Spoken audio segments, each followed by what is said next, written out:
कराची में समंदरी तूफान के पेश नजर कमिश्नर कराची के अहकाम के बावजूद शहर कायद की कई मकामात ऐसे हैं जहां चौराहों से साइन बोर्ड्स ताहाल नहीं उतारे गए हैं। हमारे नुमाइंदे मोहम्मद काशान हमारे साथ हैं, उनसे सूरत हाल जानते हैं।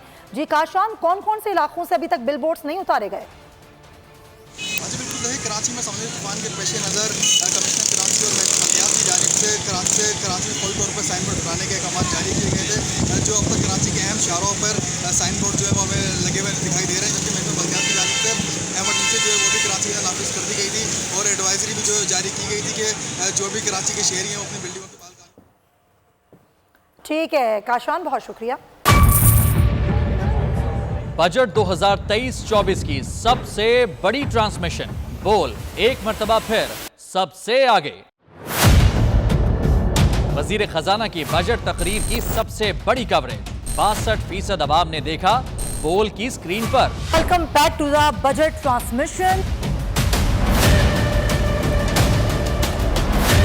सबसे बड़े पैनलिस्ट और रिपोर्टर्स की बड़ी टीम ने बजट के लम्हे लम्हे की अपडेट से किया बाखबर अपनी आवाम को। में यूं कह रहा हूं कि एक तरफ ये ख्वाहिश है कि लोगों को रिलीफ दी जाए, क्योंकि इलेक्शन सर पर है, तो कोई ऐसा बजट दे जो पॉपुलिस्ट हो। क्योंकि बोल रखता है खबर के हर पहलू पर नजर। बोल है सबसे आगे, सबसे पहले। सब्सक्राइब करें और बेल दबाएं ताकि कोई खबर रह न जाए।